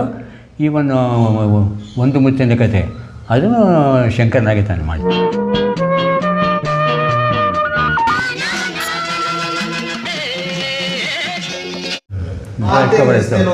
ಅದೇ ಕನ್ನಡದಲ್ಲಿ ಭಾಳ ಇದಾಗಿ ಯಾವುದು ಪಾರ್ಥಿನ ಸತ್ಯನ ಒಂದು ಪಿಕ್ಚರ್ ಮಾಡಿದ್ರಪ್ಪ, ತಮಿಳು ಪಾರ್ಥಿನ ಸತ್ಯನ ಸ್ಟೋರಿ ತೊಗೊಂಡು ಕನ್ನಡದಲ್ಲಿ ಮಾಡಿದ್ವಿ. ನಮ್ಮ ಕುಮಾರ್ ಡೈರೆಕ್ಟ್ರು. ಆ ಟೈಟ್ಲು ಎಲ್ಲ ಚೆನ್ನಾಗಿದೆ, ಯಾರಾದ್ರು ಹಿಂಗೆ ಕೇಳುವಾಗ ನನಗೆ ಸ್ಟ್ರಕ್ ಆಗಿಬಿಡುತ್ತೆ. ಅದೇ ಸ್ವಲ್ಪ ಮೊದಲೇ ಬರೆದು ಎಲ್ಲೆಲ್ಲ ಅದು ಬೇರೆ, ಅದು ನರಸಿಂಹ ಕೇಶವ ಮಾಡಿದ್ದು. ಇದು ಮಾಡಿದ್ವಿ ಪಿಕ್ಚರ್ ರಿಲೀಸ್ ಆಗಲಿಲ್ಲ, ಇದಾಗಲಿಲ್ಲ.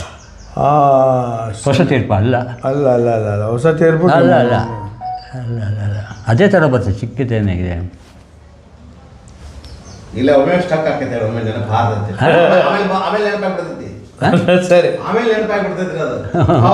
ಇದು ನೆಕ್ಸ್ಟ್ ಇದಾದ್ಮೇಲೆ ಈಗ ಎಲ್ಲ ಜ್ಞಾಪಕ ಬರ್ತದೆ. ಅದು ನಮ್ದು ಇದೆಲ್ಲ ಈ ಥರ ಇಂಟರ್ವ್ಯೂ ಅದೆಲ್ಲ ಏನು ಮಾತಾಡಲಿಲ್ಲ, ಅದೆಲ್ಲ ಏನಿಲ್ಲ. ಅದು ಸಡನ್ನಾಗಿ ನೀವು ಬಂದರೆ ಅದು ಹಿಂದಿರೋದು ಏನು ಇವು ನೋಡಿ, ಎಷ್ಟೊಂದು ಕರೆದ ಕೊಡೋದು ಬರ್ತೀನಿ ಯಾರು ಬರೋರು.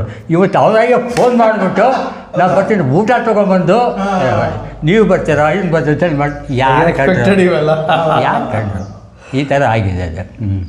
ಆಮೇಲೆ ನನ್ನ ಪ್ರಶ್ನೆ, ನೀವು ಹೀರೋಯಿನ್ಗಳು ಯಾರ್ಯಾರು ಕೊಡೋದು ಇದು ಚೂಸ್ ಮಾಡಿ? ಮಂಜುಳಾ ಆಯ್ತು, ಅಷ್ಟೇ. ನಾವೇನು ಬೇರೆ ಯಾರು ಮಾಡೋಕ್ಕೆ ಹೋಗಲಿಲ್ಲ.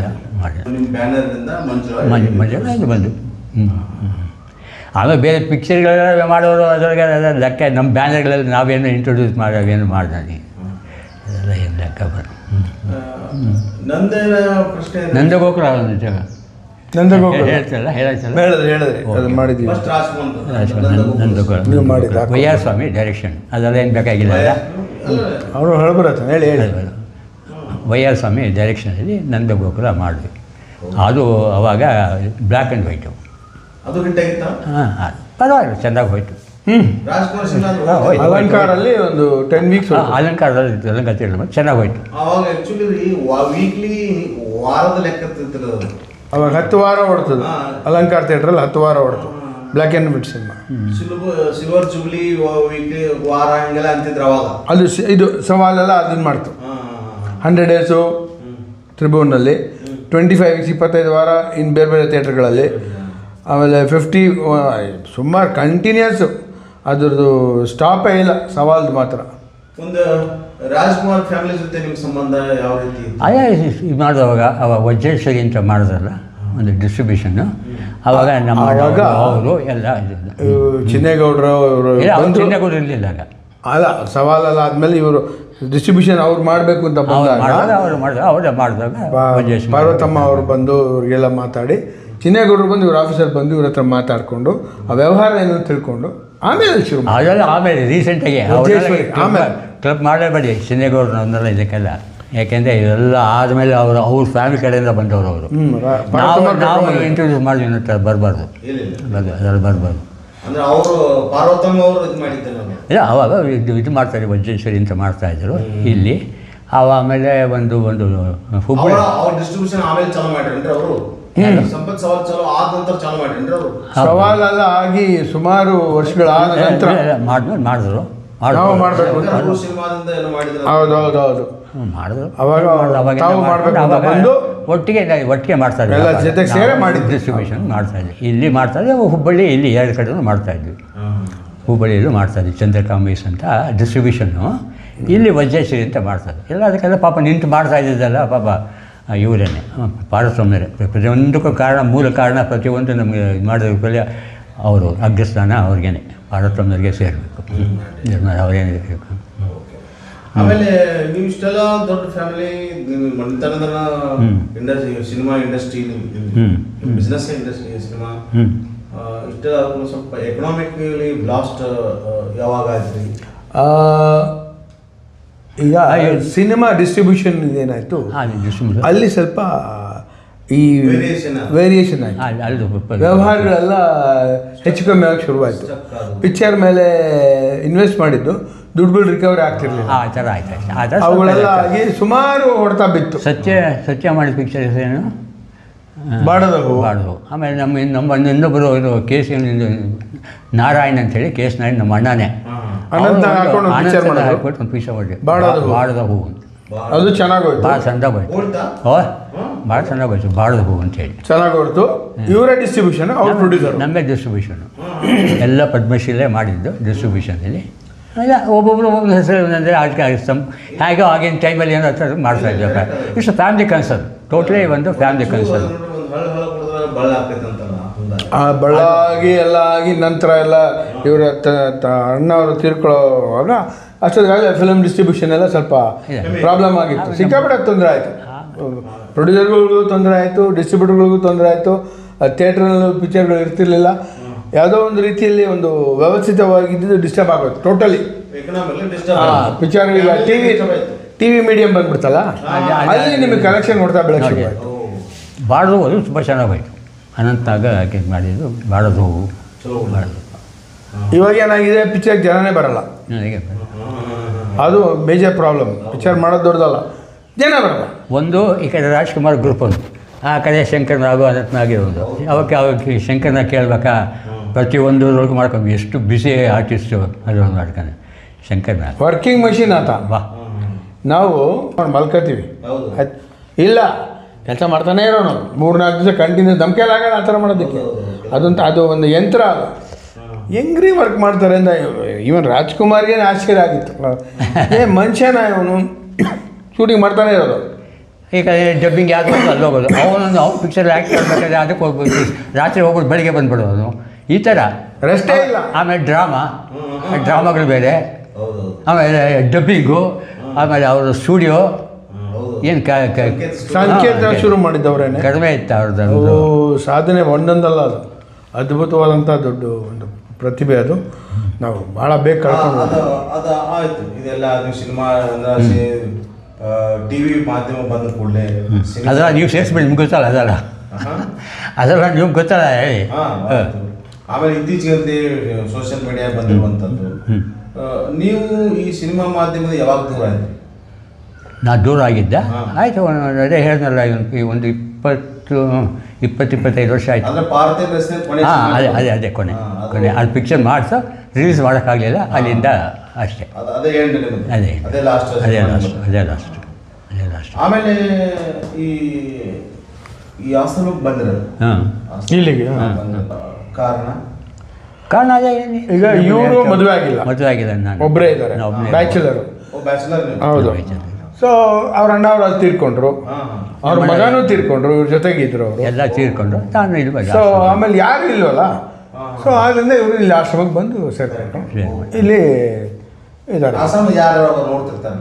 ಇಲ್ಲಿ ಆಶ್ರಮ ಆಶ್ರಮದಲ್ಲಿ ಫ್ರೆಂಡ್ಸ್ ಇದ್ದಾರೆ, ಇವ್ರ ರಿಲೇಷನ್ ಒಬ್ರು ಇಲ್ಲೇ ಇದ್ದಾರೆ, ಅವರು ಬರ್ತಿರ್ತಾರೆ. ನಾನು ಯಾವಾಗ ಫ್ರೀ ಇದ್ದು ನಾನು ಬರ್ತಿರ್ತೀನಿ. ಆ ಥರ ಚೇಂಬರ್ಗೆ ಹೋಗೋದಿರುತ್ತೆ, ಅವಾಗ ನಾನು ಇವರು ಅಲ್ಲಿ ಜೊತೆಗೆ ಹೋಗ್ತೀವಿ. ಇವ್ರಿಗೆಲ್ಲ ಮೂಲ ಕಾರಣ ನನಗೆ ಹೋರಾಟ ಆಗಿರೋದಾಗ ಸಿಟಿಯಲ್ಲಿ ಬಂದ್ಬಿಟ್ರೆ ನಟರಾಜು, ಇಲ್ಲಿ ಬಂದರೆ ಬಾಂಧ ಬರ್ತ. ಇವತ್ತು ಹೇಳಿದ್ನಲ್ಲ, ಅನ್ಎಕ್ಸ್ಪೆಕ್ಟೆಡ್. ನಟರಾಜನಿಗೆ ಗೊತ್ತಿತ್ತು ನಾನು ಹೋಗಬೇಕು ಅಂತ. ಬೆಳಿಗ್ಗೆ ಮನೆಯಿಂದ ಊಟ ತೊಗೊಂಬರ್ತೇನೆ ಅಂತಂದು ಎಲ್ಲ ಹೋಗ್ತಾರೆ, ಎಲ್ಲೂ ಹೋಗೋದು. ನಾನು ಆಶ್ರಮ ಬಿಟ್ಟು ಇಲ್ಲೇ ಇದ್ದೆ, ಪಾಪ ಬಂದು ನೀವು ಬಂದೆ, ನಿಮ್ಮನ್ನು ಕರ್ಕೊಂಬಲ್ಲ, ಅವನು ನನ್ನ ಚಿಕ್ಕಪ್ಪನ ಮಗ. ಹಾಂ, ಅವನು ಈ ಥರ ಹೀಗೆ ಒಂದು ಸಂತೋಷ. ಏನು ಹೇಳ್ತೀನಿ ಗೊತ್ತಾ, ಈಗ ಈ ವಿಚಾರಕ್ಕೆ ಬಂದಾಗ ನಮ್ಮ ತಂದೆಯವರು ನಟರು. ಓಂ ಸಿನಿಮಾಲಿ ಹೀರೋಯಿನ್ ತಂದೆ ಪಾತ್ರ ಮಾಡಿದರು, ಶಿವಾನಂದ್ ಅಂತ. ಅವರು ಸಿನಿಮಾ ಪಿಕ್ಚರ್ಗಳಲ್ಲಿ ಮಾಡಿದ್ದಾರೆ. ಅವ್ರು ಯಾವುದೋ ಒಂದು ಸಿನಿಮಾಲಿ ಆ್ಯಕ್ಟ್ ಮಾಡ್ತಿದ್ದಾಗ ಸಡನ್ನಾಗಿ ಹಾರ್ಟ್ ಅಟ್ಯಾಕಾಗಿ ಹೋಗ್ಬಿಟ್ರು. ಆಯಿತಾ, ನಮ್ಮ ತಂದೆನಾಗಲಿ ನಾನು ನೋಡ್ಕೊಳಕ್ಕಾಗಲಿಲ್ಲ, ನಮ್ಮ ತಾಯಿನೂ ಅದೇ ಥರ ಹಾರ್ಟ್ ಅಟ್ಯಾಕ್ ಆಗಿ ಹೋಗ್ಬಿಟ್ರು. ವಯಸ್ಸಾದವ್ರು ನಾವು ನೋಡ್ಕೊಳ್ಳಿಲ್ಲ, ನನಗೆ ಮನಸ್ಸಲ್ಲಿದೆ ಒಂದು ಸ್ವಲ್ಪ ಚೂರಿದೆ. ಸೊ ಇವ್ರುಗಳು ನಮ್ಮ ಚಿಕ್ಕಂದೇ ನಮಗೆ ನೋಡಿರೋರು. ಸೊ ಅವ್ರಿಗೆ ನಮ್ಮ ಕೈಯಲ್ಲಿ ಆಗಿದ್ದು ಒಂದು ಅಲ್ಲಿ ಸೇವೆ ಮಾಡೋಣ ಅನ್ನೋದು ನನ್ನ ಮನಸ್ಸಲ್ಲಿದೆ. ಅದಕ್ಕೋಸ್ಕರ ಬರ್ತೀನಿ, ಏನಾದ್ರು ನನ್ನ ಕೈಯಲ್ಲಿ ಆಗಿದ್ದು ನಾನು ಮಾಡ್ತೀನಿ ಅಷ್ಟೇ. ದೊಡ್ಡ ವಿಷಯ ಏನಲ್ಲ ಅದು. ಅವತ್ತಿಂದ ಹಾಗೇ ಬಂದಾಗ ಕರ್ಕೊಂಡು ಹೋಗ್ಬೇಕು, ಕರ್ಕೊಂಡು ಹೋಗ್ತೀನಿ, ಬರ್ತೀನಿ ಅಷ್ಟೇ. ನೀವು ಇಷ್ಟೆಲ್ಲ ರಾಜ್ಕುಮಾರ್ ಅವ್ರಿಗೆ ಇದನ್ನು ಕೊಟ್ಟಿದ್ರಲ್ಲ, ಬ್ರೇಕ್ ಕೊಟ್ಟಂತ ಸಿನಿಮಾ ಮಾಡಿದ್ರಿ, ಚಲೋನ ಆಯ್ತು, ಹೆಸರು ಇತ್ತು ನಿಮ್ಮದು ಇಂಡಸ್ಟ್ರಿ ಒಳಗೆ, ಚಲೋ ಹೆಸರು ಇಂಡಸ್ಟ್ರಿನಲ್ಲಿ. ಯಾಕೆಂದರೆ ರಾಜ್ಕುಮಾರ್ ಅದಕ್ಕೂ ಬೇಕಾದಷ್ಟು ಮಾಡಿದ್ರಲ್ಲ, ಬಂಗಾರ ಮನುಷ್ಯ ಅದಲ್ಲ, ಇದರಿಂದಾನೇ ಹಿಟ್ಟು ಅಂತ ನಾವು ಹೇಳಕ್ಕಾಗಲ್ಲ. ಇದು ಒಂದು, ಅದು ಜೊತೆಗೆ ಇದು ಒಂದು ಬಂಗಾರ ಮನುಷ್ಯ ಅದೊಂದೇ ಅಲ್ರಿ, ಸಂಪತ್ತಿ ಇದು ಮಾಡಿ ಒಳ್ಳೆ ಬರ್ತು. ಇದು ಮಾಸ್ ಸಿನಿಮಾ ಆಗಿಬಿಡ್ತು. ಹೌದು, ಯಾವುದು ಸಂಪತ್ತಿಗೆ ಅದ್ರ ಪ್ರತಿ ಹಳ್ಳಿಯವ್ರಿಗೆ ಅವ್ರವ್ರ ಸ್ಟೋರಿ ಆಗಿಬಿಡ್ತದ ಮನ್ಸಲ್ಲ. ಅದು ಇದು ಬಂಗಾರ ಮನುಷ್ಯ ಅದೊಂದು ಟೈಪ್ ಬೇರೆ ಅದು. ಬಟ್ ಇದು ಮತ್ತೊಂದು ಲೆವೆಲ್ ಹೋಗ್ಬಿಡ್ತಾವ. ಅಲ್ಲೂ ಚೆನ್ನಾಗಿ ಎಷ್ಟು ಒಳ್ಳೆ, ಅಲ್ಲೂ 150-200 ದಿವಸ ಎಲ್ಲ ನಿಮ್ಮ ಹುಬ್ಬಳ್ಳಿ ಆ ಸರ್ಕ್ಯೂಟ್ ಆಗಿ 2 ವರ್ಷ ಹೋಯ್ತು. ಹೌದು, ಇದು ಚೆನ್ನಾಗಿ ಹೋಯ್ತು. ಇದು ಚೆನ್ನಾಗಿ ಅಂದ್ರೆ ಡ್ರಾಮಾ, ಯಾಕಂದ್ರೆ ಅಲ್ಲೆಲ್ಲ ಡ್ರಾಮಾ ಆಡ್ತಾ ಇದ್ರು, ಇದನ್ನು ಆಡ್ತಾ ಇದ್ದಾರ. ಸಂಪತ್ತಿ ಸವಾಲನ್ನ ಅವ್ರೇನು ಬರೆದು ಕೊಟ್ಟಿದ್ರಲ್ಲ ಸ್ಟೋರಿ, ಅದನ್ನ ಅಲ್ಲೆಲ್ಲ ಮಾಡ್ತಾ ಇದ್ರು. ಅದ್ರ ಜನರ ಮನಸ್ಸು ತಟ್ಟಿತ್ತು. ಹೌದು, ರಾಜ್ಕುಮಾರ್ ಬಂದ್ಕೊಂಡು ಅದು ನಮ್ದೇ ಕತೆ ಅಂತ ಆಗ್ಬಿಡ್ತು. ಮನ್ಸಿಗೆಲ್ಲ ತಾವೇ ನೋಡೋದು ತುಂಬನೇ. ಅಲ್ಲ, ಈಗ ನಾನು ಕೇಳ್ತೀನಿ ಅಂತ ಅನ್ಸ್ತದೆ. ಈಗ ನೀವು ಆಶ್ರಮಕ್ಕೆ ಬಂದಿರಲ್ಲ, ಎಕನಾಮಿಕಲಿ ಸ್ವಲ್ಪ ಏನಾದ್ರು ತೊಂದರೆ ಬಂದಾಗ ಇಂಡಸ್ಟ್ರಿಯಲ್ಲಿ ನೀವು ಸಾಕಷ್ಟು ಮಂದಿಗೆ ನೀವು ಬದುಕು ಕಟ್ಟಿ ಕೊಟ್ಟಿದ್ದೀರಲ್ಲ, ಅವ್ರಿಗೇನಾದ್ರು ಗೊತ್ತಾಗಿ ಅವ್ರೇನಾದ್ರು ಸಹಾಯ ಮಾಡಿದ್ರು ಉಂಟಾ? ಹಾಗೆ ಒಂದು ಮಾತು ಹೇಳ್ತೀನಿ. ಈಗ ಒಂದು ಗಾದೆ ಇದೆ, ನದಿ ದಾಟಿದ ಮೇಲೆ ಅಂಬಿಗಾ ಮಿಂಡ ಅಂತೆ. ಈ ಥರ ನಮ್ಮ ಸಿನಿಮಾ ರಂಗದಲ್ಲಿ ಹೆಂಗೆ ಅಂದರೆ, ನಮ್ಮ ಕೈಯಲ್ಲಿ ನಡೆಯೋವಾಗ ನಮ್ಮ ಕೈಯಲ್ಲಿ ಸಹಾಯ ಮಾಡಿರ್ತೀವಿ ನಿಜ. ಆ ಉಪಯೋಗ ಪಡ್ಕೊಂಡವರು ಇವತ್ತಿಗೂ ಇದ್ದಾರೆ, ತುಂಬ ಚೆನ್ನಾಗೇ ಇದ್ದಾರೆ. ಅವ್ರು ಯಾರು ಇವ್ರನ್ನ ನೆನೆಸೋದು ಇಲ್ಲ, ಅವ್ರ ಕಡೆ ತಿರುಗು ನೋಡಲ್ಲ. ಬಟ್ ಸಿನಿಮಾ ಚೇಂಬರ್ನವ್ರು ಅಲ್ಪ ಸ್ವಲ್ಪ ಸಹಾಯ ಅದನ್ನು ಮಾಡಿದ್ದಾರೆ. ಅದನ್ನಿಲ್ಲ ಅಂತ ಹೇಳಲ್ಲ. ವಾಣಿಜ್ಯ ಮಂಡಳಿಯಿಂದ ಅನುಕೂಲ ಆಗಿದೆ, ಮೆಂಬರ್ ಆಗಿದೆ. ಆ ಮೆಂಬರ್ ಆದವ್ರಿಗೆಲ್ಲ ಅನುಕೂಲ ಮಾಡಿಕೊಡ್ತಾರೆ.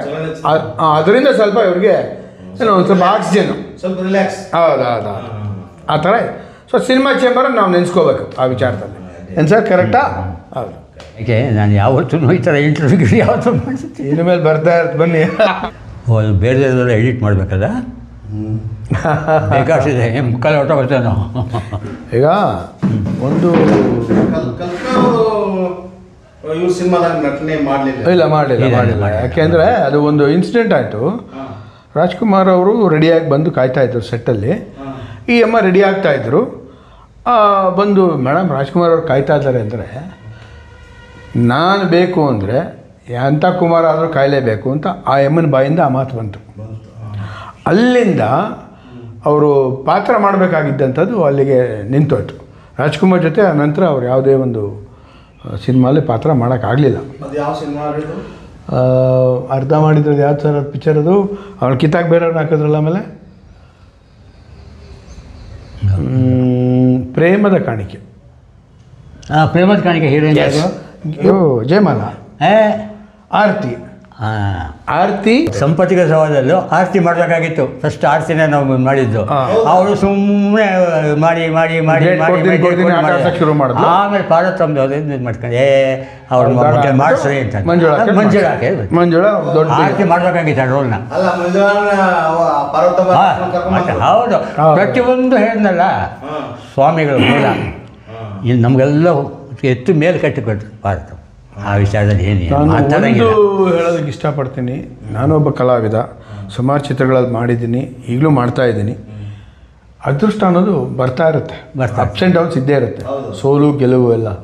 ಗೆಲುವು ಬಂದಾಗ ನಾವು ಅಹಂಪಟ್ಟು ಆಮೇಲೆ ನಿರ್ಮಾಪಕರಿಗೆ ತೊಂದರೆ ಕೊಡೋದು, ಸಹ ಕಲಾವಿದರು ನಾವು ಉತ್ಪ್ರೇಕ್ಷೆಯಿಂದ ನಡ್ಕೊಳ್ಳೋದು ಇವೆಲ್ಲ ಮಾಡಬಾರ್ದು. ನಾವು ಡೌನ್ ಟು ಅರ್ತ್ ರಾಜ್ಕುಮಾರ್ ಅವರಿಂದ ಅದನ್ನು ಕಲಿಬೇಕು. ಎಷ್ಟು ಸಿಂಪಲ್ ಆಗಿರೋರು ಅಣ್ಣವರು ಅಂದರೆ, ಒಂದು ಇನ್ಸಿಡೆಂಟ್ ಹೇಳ್ತೀನಿ ನಿಮಗೆ. ನಾನು ನಮ್ಮ ತಂದೆಯವ್ರ ಪಾತ್ರ ಮಾಡಿದರು ಪ್ರೇಮದ ಕಾಣಿಕೆಯಲ್ಲಿ. ಅಲ್ಲೇನಾಯಿತು, ಒಂದು 14 ಜನ ಊಟಕ್ಕೆ ಕೂತಿದ್ದೀವಿ. ನಾನು ನಮ್ಮ ತಂದೆ ಇಬ್ಬರೇ ಸಸ್ಯಾಹಾರಿಗಳು, ಮಿಕ್ಕವರೆಲ್ಲ ಮಾಂಸಾಹಾರಿಗಳಿದ್ದರು. ಸೊ ಅಲ್ಲಿ ಕೋಳಿ ಕಾಲು 12 ಜನಕ್ಕೆ 12 ಕೋಳಿ ಕಾಲು ಬಂದಿತ್ತು. ರಾಜಶೇಖರ್ ಅವರು ತಿಂತ ತುಂಬ ಚೆನ್ನಾಗಿದೆ, ಇದು ತುಂಬ ಚೆನ್ನಾಗಿದೆ ಅಂದರು. ರಾಜ್ಕುಮಾರ್ ಅವರು ತಮ್ಮ ಪ್ಲೇಟಲ್ಲಿ ಇದ್ದನ್ನು ತೆಗೆದು ಅವ್ರು ಕೊಟ್ಟರು, ತಿನ್ನಿ ಅಂತ. ತಿನ್ನಿ ಅಂತ. ಅಷ್ಟು ಒಂದು ಉದಾರವಾದ ಮನಸ್ಸು. ರಾಜ್ಕುಮಾರ್ ಸ್ಟಾರು, ಸೂಪರ್ ಸ್ಟಾರು, ಬೇಕು ಇನ್ನೂ ಒಂದು 12 ತರಿಸ್ಬೋದು. ಇದನ್ನು ಕೊಟ್ಟರು ಅವ್ರಿಗೆ. ತಿನ್ನಿ, ಎಂಜಾಯ್ ಮಾಡಿ, ಜಮಾಯಿಸಿ. ಆಮೇಲೆ ಒಂದು ಅವ್ರ ಜೊತೆ ಮಾತಾಡ್ತಾ ಕೂತಿದ್ರೆ ಒಬ್ಬ ಸ್ವಂತ ಅಣ್ಣನ ಹತ್ರ ಮಾತಾಡ್ತಿದ್ದೀವಿ ಅನ್ನೋ ಫೀಲಿಂಗ್ ಬರೋದು. ಯಾವತ್ತೂ ನಾನು ದೊಡ್ಡ ಸ್ಟಾರು ಅನ್ನೋದು ಅಹಂ ಅವ್ರಿಗಿರ್ಲೇ ಇಲ್ಲ ಕೊನೆ ತನಕ. ಅದನ್ನು ನಾನು ಬೇರೆ ಯಾವ ನಟರಲ್ಲೂ ನೋಡಲಿಲ್ಲ. ನಮ್ಮ ಹತ್ರ ಪ್ರೀತಿಯಿಂದ ಮಾತಾಡ್ತಾರೆ ಎಲ್ಲ ನಟರು, ಆದರೆ ಆ ಥರ ಬಿಹೇವಿಯರು ಬೇರೆ ಯಾವ ನಟರಲ್ಲೂ ನಾನು ನೋಡಲಿಲ್ಲ, ಸಾಧ್ಯವೂ ಇಲ್ಲ ನೋಡೋದಕ್ಕೆ. ಅದನ್ನು ನಾನು ಹೇಳ್ತೀನಿ, ಅದನ್ನು ನೋಡಿ ಕಲ್ತ್ಕೋಬೇಕು. ನಮ್ಮ ಇವಾಗಿನ ಒಂದು ಪೀಳಿಗೆ 1-2 ಸಿನಿಮಾ ತುಂಬ ಚೆನ್ನಾಗಿ ಓಡ್ಬಿಡ್ತು ಅಂದರೆ ಅವ್ರನ್ನ ಮಾತಾಡ್ಸೋಕ್ಕಾಗಲ್ಲ. ನೀವು ಶೂಟಿಂಗ್ ಮುಗಿತಾ ಹೋಗಿ ಕ್ಯಾರವನಲ್ಲಿ ಕೂತ್ಕೊಂಡ್ಬಿಡ್ತಾರೆ, ಇರೋದಿಲ್ಲ. ಅದು ಮಾಡಬೇಡಿ ಅಂತ ಹೇಳ್ತೀನಿ. ಒಂದೇ ಕಡೆ ಕೂತ್ಕೊಳ್ಳೋದು, ಒಂದೇ ಊಟ ಮಾಡೋದು, ಆ ಒಂದು ಬಿಹೇವಿಯರ್ ಇದೆಯಲ್ಲ ಹೊಟ್ಟೋಯ್ತು, ಇಲ್ಲವೇ ಇಲ್ಲ. ಸೊ ಈ ಥರದ್ದು ಒಂದು ಬಿಹೇವಿಯರ್ ಅವಾಗ ಒಂದು ಫ್ಯಾಮಿಲಿ ಥರ ಇರ್ತಿದ್ವಿ, ಅವಿಲ್ವೇ ಇಲ್ಲ. ಈಗ ವಿ ಲಾಸ್ಟ್ ಒಂದು ಭಾಳ ಕಮರ್ಷಿಯಲ್ ಆಗ್ಬಿಟ್ಟಿದ್ದೀವಿ. ಅದು ಆ್ಯಕ್ಚುಲಿ ನಡೆದಂಥ ಘಟನೆ, ಅದು ಕಾಂಟ್ರವರ್ಸಿ ಕಲ್ಪನಾ, ಅದು ಹೇಳೋದು ಬೇಡ ಅಂದ್ಕೊಂಡೆ. ಓನ್ಲಿ ನಿಜ ನಡೆದಂಥ ಅದು ಆಗಬಾರ್ದು ಅಂತವೆಲ್ಲ. ಆಯಮ್ಮಂಗೆ ಯಾಕೆ ಅದು ಯಾಕೆ ಹಂಗೆ ಮಾಡೋರು? ನಾನು ಅವ್ರ ಜೊತೆ ಪಾತ್ರ ಮಾಡಿದ್ದೀನಿ, ಕಲ್ಪನಾ ಅವ್ರ ಜೊತೆ ಅದು ಬೆಳಗೊಳದ ಮಡಿಲಲ್ಲಿ ಆ ಚಿತ್ರದಲ್ಲಿ ನಾನು ಮಾಡಿದ್ದೀನಿ, ಜೂನಿಯರ್ ರಾಜೇಶ್ ಆಗಿ. ಆಗ ಅವ್ರ ಒಡನಾಟ ನನಗೂ ಇತ್ತು ಸ್ವಲ್ಪ. ಅಮ್ಮ ಅವಾಗವಾಗ ಸ್ವಲ್ಪ ಆ ಥರ ಆಗೋದು, ಸಡನ್ನಾಗಿ ಪ್ರವೋಕ್ ಆಗ್ಬಿಡೋರು, ಕಾರಣ ಇಲ್ಲ. ಬಟ್ ಅಂಥ ಒಳ್ಳೆ ನಟಿನ ನಾವು ನೋಡೋಕ್ಕೆ ಸಾಧ್ಯನೇ ಇಲ್ಲ. ಈ 2 ಕನಸಲ್ಲಿ ರಾಜ್ಕುಮಾರ್ದು ಕಲ್ಪನಾ ಅವ್ರದ್ದೊಂದು ಸೀನ್ ಬರುತ್ತೆ. ನಿನಗೆ ಬೇಕಾದ್ರೆ ನಿಂಗೆ ಬೇಜಾರಾಗಿದ್ದರೆ ನೀನು ನಿಮ್ಮ ತಂದೆಯವ್ರ ಮನೆಗೆ ಹೋಗಿರು, ತಿಂಗಳ ನಿನ್ಗೇನು ಬೇಕು ಕಳಿಸ್ತೀನಿ ನಿಂತಿವ್ರು ಅಂತಾರೆ. ಆವಾಗ ಅವಳು ಮಾತಾಡ್ತಾಳೆ, ಅಂದರೆ ನಾನು ಅಲ್ಲೋಗಿ ನನಗೆ ತಿಂಗಳ ಮೇಂಟೆನೆನ್ಸ್ ಕೊಡ್ತೀನಿ ಅಂತ ಇದ್ದೀರಾ ಅಂತ ಮಾಡ್ತಾ. ಎಂಥ ಅದ್ಭುತವಾದ ನಟನೆ ಅದು. ರಾಜ್ಕುಮಾರ್ ಸ್ಟನ್ ಆಗ್ಬಿಟ್ರು ಅದನ್ನು ನೋಡ್ಬಿಟ್ಟು, ಎಂಥ ಒಳ್ಳೆ ನಟಿ ಅಂತ. ಆದರೆ ಈ ಒಂದು ಇದ್ದಿತ್ತು ಅಮ್ಮಂದು ಪ್ರಾಬ್ಲಮ್, ಈ ಆ್ಯಟಿಟ್ಯೂಡ್ ಇದಾಗಿಬಿಟ್ಟಿತ್ತು. ಅವಾಗೆಲ್ಲ ಸಿನಿಮಾ ಎಲ್ಲ ಅವ್ರೂ ಭಾಳ ಹೆಚ್ಚು ಬರ್ತಿದ್ದೆ ಅನ್ನೋರಲ್ಲ. ಅದು ಅದ್ಭುತವಾದ ನಟಿ, ದುರಂತ ಅಮ್ಮ ಮಾಡ್ಕೊಂಡಿದ್ದು ಸ್ವಯಂಕೃತ ಅಪರಾಧ ಅದು. ಅದು ನಾಟಕದವನು ಅವನು ಇಷ್ಟಪಟ್ಟಲು, ಅದು ನಿಜ ಆಯಿತು, ಲವ್ ನಡೀತು. ನಾನು ಬಿಟ್ಟು ಬೇರೆ ಕಡೆ ಹೋಗಬಾರ್ದು ಅನ್ನೋದು ಆಯಮ್ಮನ ಅಹಮ್ಮು. ಅದರಿಂದ ಸುಡ್ಗಾಡವಳು ಅವನು. ಪೊಸೆಸಿವ್ನೆಸ್ ಭಾಳ ಹಾಂ, ಪೊಸೆಸಿವ್. ಅದು ಇರಬಾರ್ದು ಅವನು. ಈಗ ನಾವು ನಾಟಕದಲ್ಲಾಗಲಿ ಸಿನಿಮಾಲಾಗಲಿ ನಾವು ಸಾರ್ವಜನಿಕರ ಸ್ವತ್ತು. ಎಲ್ಲರ ಜೊತೆ ಚೆನ್ನಾಗೇ ಇರಬೇಕಾಗತ್ತೆ. ನನ್ನ ಜೊತೆನೇ ಇರಬೇಕು ಅನ್ನೋದು ಹೆಂಗೆ ಸಾಧ್ಯ? ಈ ಒಂದು ಇದರಿಂದ ಅಮ್ಮ ಇದು ಮಾಡ್ಕೊಂಡಿದ್ದು.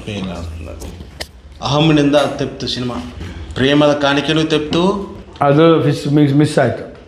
ಸಂಪತ್ತಿ ಸವಾಲ್ ಆರ್ತಿ ಅವರು ಡೇಟ್ ಸಿಗಲಿಲ್ಲ, ಡೇಟ್ ಕೊಡಲಿಲ್ಲ. ಅವಳು ಆಟ ಆಡ್ಸಿದ್ಲು. ಅದು ನೋಡಿ ಕಾದು ಬಿಡ ಬೇಡ ಅಂದ್ರೆ ಮಂಜುಳಕ್ಕೆ ಮಾಡಿಸಿದ್ರು. ಒಳ್ಳೆ ಸರ್, ಇಲ್ಲಿವರೆಗೆ ತಮ್ಮ ಜರ್ನಿ ಬಗ್ಗೆ, ಸಿನಿಮಾ ಜರ್ನಿ ಬಗ್ಗೆ, ಪ್ರೊಡ್ಯೂಸರ್ ನೀವು ಯಾವ ರೀತಿ ಮಾಡಿದ್ರಿ, ಸಿನಿಮಾ ಯಾವ ರೀತಿ ನಿಮ್ಮ ಪಯಣ ಸಾಗಿತು, ಈ ಆಶ್ರಮವರೆಗೆ ಹೆಂಗೆ ಬಂದ್ರಿ ಅನ್ನೋದ್ರ ಬಗ್ಗೆ ನಾವು ಮಾಹಿತಿ ಕೊಟ್ರಿ. ನಮ್ಮ ದ್ರಾವಿಡ ಭಾರತ ವಾಹಿನಿ ಪರವಾಗಿ ತಮಗೆ ತುಂಬ ಧನ್ಯವಾದ.